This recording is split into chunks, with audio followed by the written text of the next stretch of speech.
Pocho Lapuble, mi papá, fue un músico baterista, compositor, arreglador de jazz y otros géneros consagrado en el mundo entero. Hijo de la ciudad de La Plata, nació en 1942 y desde muy joven vivió en Buenos Aires.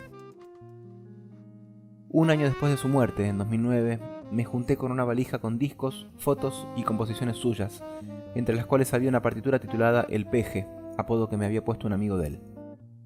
Algo tenía que hacer con tamaña herencia. Se me ocurrió dar forma a este homenaje a su manera, invitando a todos sus entrañables compañeros de ruta y de risas, musicazos con los que me di el lujo de crecer, a dar vida a esta partitura quieta, cada uno como la sintiera. El peje es eso, una excusa maravillosa para dar lugar a las anécdotas de quienes más lo entendieron, quisieron y disfrutaron. En la entrega de hoy, Lito Nebbia y Ricardo y Andrés Pelican. Bueno, este capítulo de la saga tiene a alguien muy especial bueno, no solo en la historia musical de tu viejo, sino en la historia de la música popular argentina, como es Lito Nebbia. Buena parte de la discografía de tu papá fue editada por Melopea, los discos de Lapuble y Asociados. Lo de Lito fue también a través del correo electrónico, fue un mail contándole del proyecto, me pidió la partitura, me invitó al estudio, me dijo vení puntual. Llegué, estaba Mario Sobrino también, un querido amigo de mi papá. Claro, histórico operador de tantísimos discos de Melopea. Lo conozco a Pocho, nos conocimos en Audión, promediando el año 84-85. Él venía con Pablo Ziegler a grabar singles. Pasa el tiempo y nos reencontramos acá en Melopea, este es el estudio de Lito Nebbia, Melopea, y tuvimos la posibilidad de grabar bastantes discos, sus dos discos de orquesta, RCBP y El Placer es Nuestro. Grabamos también un disco que salió por otra compañía, que salió por EPSA, que se llama Stella by Starlight. Y él vino a tocar también con Favero, un disco que se llama ¿qué es eso que llaman jazz? Junto con el Negro González. O sea, yo tengo recuerdos mágicos de haber compartido con él y haber disfrutado de su presencia. Más allá de como excelente baterista, tuve la chance de poder estar cerquita y me llenó de gusto estar cerquita de él. Me está filmando, es tu papá, y realmente hubo una cercanía muy linda, muy interesante, muy linda persona. Conocí a Pocho Lapuble, cuando yo era muy jovencito. Yo era fanático del grupo Quinté Plus, sin pensar que después, pasando el tiempo, iba a ser mi amigo de prácticamente todo el grupo y de tocar con ellos y de hacer discos y todo eso. Pero me gustaba mucho ese grupo Quinté Plus, donde por cierto había música americana, norteamericana de jazz, pero mucha música de autor del propio grupo, muchos temas de Pocho había. Y también Pocho, me acuerdo que hacía las tapas, los dibujos. Que eu fui conseguir os famosos discos do Quinte Plus. Esse é uma reedição, infelizmente não é o original, porque é muito difícil achar, mas esse é um original que saiu depois ao vivo. Eu adoro essa figura aqui, isso daria uma camiseta incrível. Eu queria muito uma camiseta com essa figura aqui, né?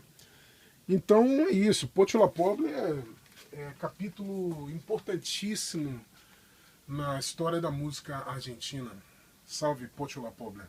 Siempre el batero nuestro que reemplazaba de alguna manera a Néstor era Pocho. No solamente porque eran buenos amigos, sino porque era ese tipo de músico, esa raza de improvisar mucho, de tirarse mucho a la pileta. De eso se trataba y se trata el jazz, pero también el tipo de música que hacíamos en esa época, que era una fusión total, porque eran muchas canciones mías con letra, cantadas y todo eso, pero siempre había un montón de progresiones instrumental y cosas que hacíamos medio anárquicas. Y a mí me gustaba mucho el jazz, entonces como estaba con los Shakers, que abajo había un boliche llamado Jamaica, donde tocaba la Los Gifs y toda la barra ahí lo conocí a él, le conocí a Ricardo Leve, a toda la barra. Pocho era un tipo súper divertido, ¿no? La mayoría de los músicos de aquella época todos tenían su chispa, si no, no entraban en la barra. Eso es todo lo que puedo contar de Pocho, que tocó con todo el mundo, con las mejores bandas, desde Lalo Schifrin hasta que se te ocurra. Así que es una emoción encontrarme hoy con el hijo de él y poder hablar de una persona tan maravillosa, de un gran músico que vivió una época de gloria de la música argentina. Una vez me acuerdo que nos fuimos a tocar a Bahía y Punta Alta, pero era una cosa que había surgido muy por un fanático a último momento, vénganse a tocar acá y no sé qué. Bueno, la cuestión que nos montamos en una camioneta en la que íbamos y no estaba el batero, no estaba Starita, así que lo llamamos a Pocho y fuimos charlando en la camioneta que era lo que íbamos a tocar. Después finalmente tocamos en los dos lugares con mucha gente.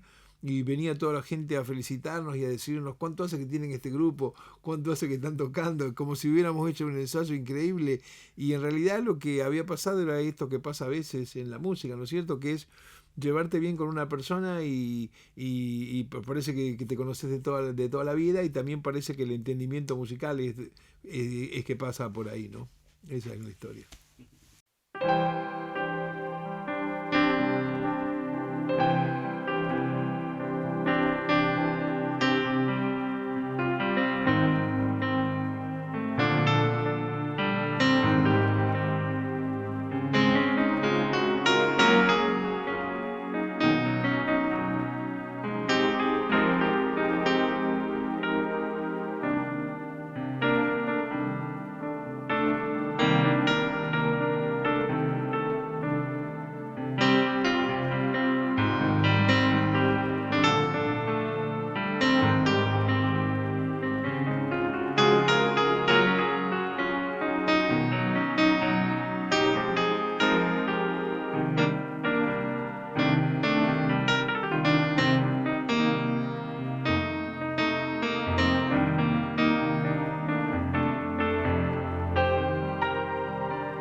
Y con los otros protagonistas de este capítulo hay un paralelismo, porque son padre e hijo, esa cuestión de la música y la pasión musical y el talento musical heredado que también se da en tu casa. Son Ricardo y Andrés Pelican.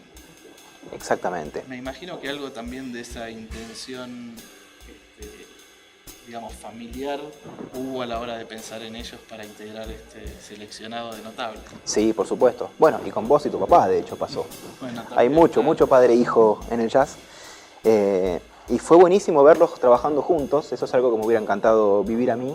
Yo cuando mi papá vivía no me animaba tanto a tocar. Y estaba buenísimo como Ricardo le escuchaba a Andrés. No eran padre e hijo, eran dos músicos del mismo nivel y de la misma categoría, intercambiando opiniones. Ellos hicieron una versión en 3x4, lo llevaron al ritmo de vals. Versión de guitarra y bajo.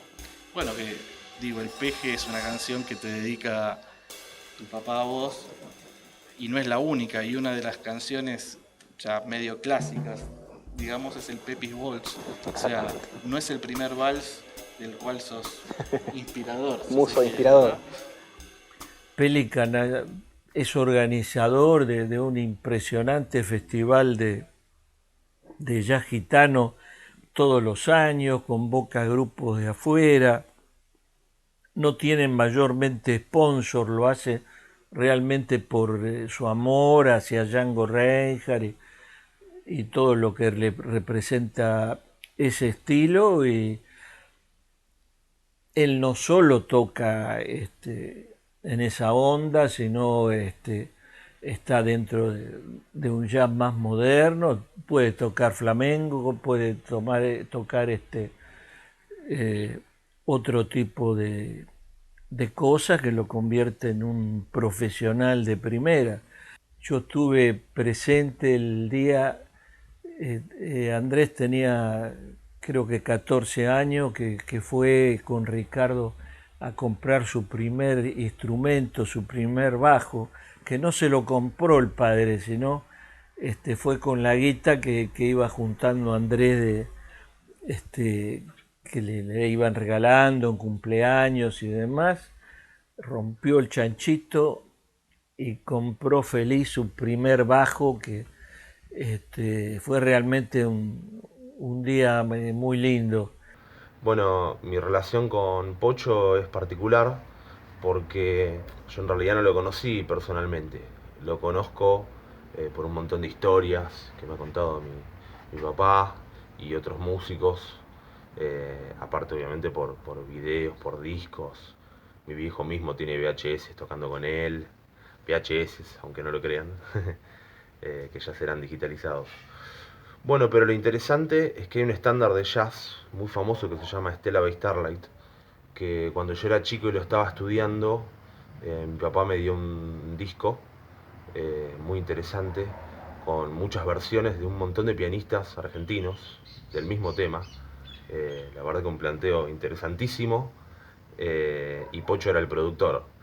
Sí, yo toqué el bajo desde chico, siempre me gustó tocar el bajo, aunque nunca me sentí del todo bajista. En todo caso, el primer sentimiento así fuerte que tuve como bajista fue cuando conocí a Jaco Pastorius, que lo conocí en el año 76, propiamente cuando Jaco Pastorius lanza su primer disco. Y bueno, yo tenía 20 años en ese momento y dije, wow, cuando conocí a Jaco me eclipsó a todos los demás bajistas y dije, bueno, esto es increíble, qué lindo es este instrumento, ¿no? Y ahí me entusiasmé mucho.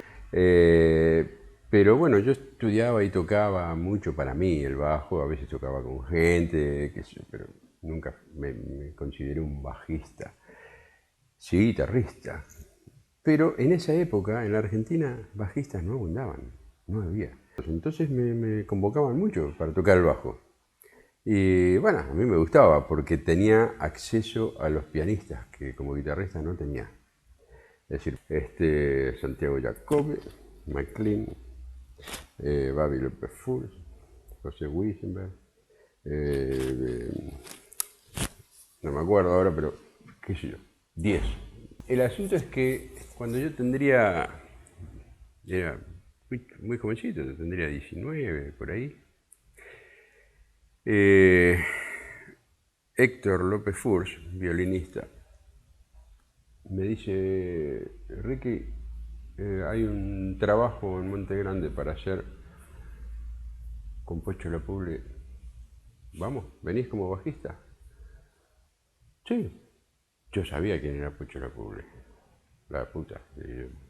Y me fascinó Pocho, me fascinó. Por dos razones. Porque tenía un tempo, qué hijo de puta.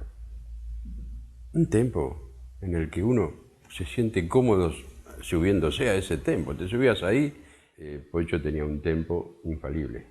Él se distraía, hacía chistes, saludaba a la gente, lo que sea, pero el tempo era algo perfecto. Estaba ahí, ¿viste? Permanentemente controlando con el swing de él, por supuesto, y con toda esa experiencia musical que tenía, pero un tempo perfecto, cosa que yo no había experimentado hasta ese momento así, con tanta emoción. Así que fue una experiencia que no me había vivido nunca, y esa fue la primera vez. Y encima conocí a un tipo que me daba bolilla, yo era un pendejo, y él era un tipo grande y famoso, y qué sé yo, y charlaba conmigo como si fuéramos dos amigos, y me compró el corazón ahí de movida. Bueno, tocar con mi viejo siempre es un placer porque nos unen un montón de cosas, más allá de la sangre.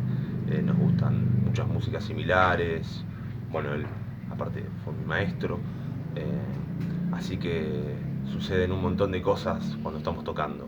En el caso del jazz, el lenguaje de la improvisación es muy particular y nosotros tenemos la misma impronta de Tanos calentones. En mi casa, no lo digo de petulante, pero en mi casa músicos geniales, era como que estaba a la orden del día, empezando por mi viejo, ya estaba, entonces sus amigos, para mí era como normal, lo natural, ¿viste? Y después, con el tiempo, a la distancia, no sé, con la edad me empecé a dar cuenta, qué groso Pocho Batero, ¿viste? Como, y ya lo iba a ver, tocar en lugares, pero yo lo que tengo de recuerdo de él es, primero que nada, la persona y esto, que era como un tío. Era muy, muy genial. Una de mis personas favoritas del mundo es Pocho.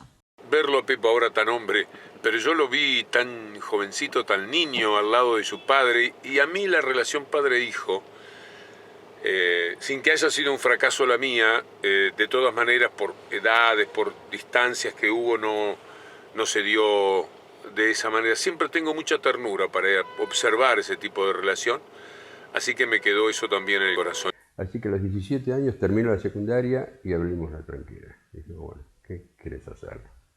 Con la música, bueno. Entonces tocó conmigo, empezó conmigo, qué sé yo. Ahora al revés, ahora él me lleva a mí. Yo lo llevaba a él y ahora él me lleva a mí.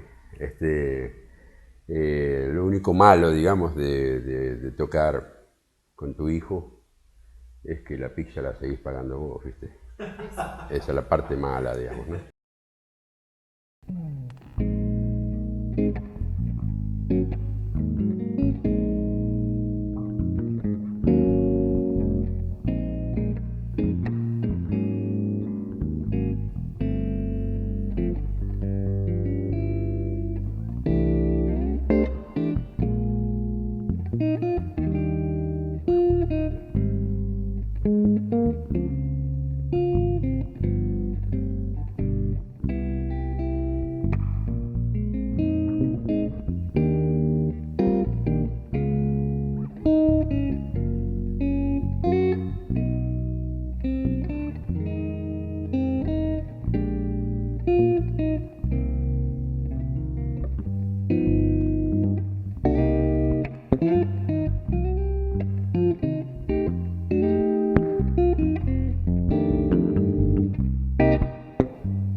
Para mí es un gran placer estar tocando esta obra de Pocho La Puble, que bueno, es uno de mis referentes, uno de los más grandes bateristas que dio la Argentina. Sí que Pocho tenía esas cualidades, eso nos aproximaba aún cuando estábamos en ámbitos distintos. Yo venía del tango, de tocar la yumba, y él andaba con sus palillos y sus platillos tocando otras cosas.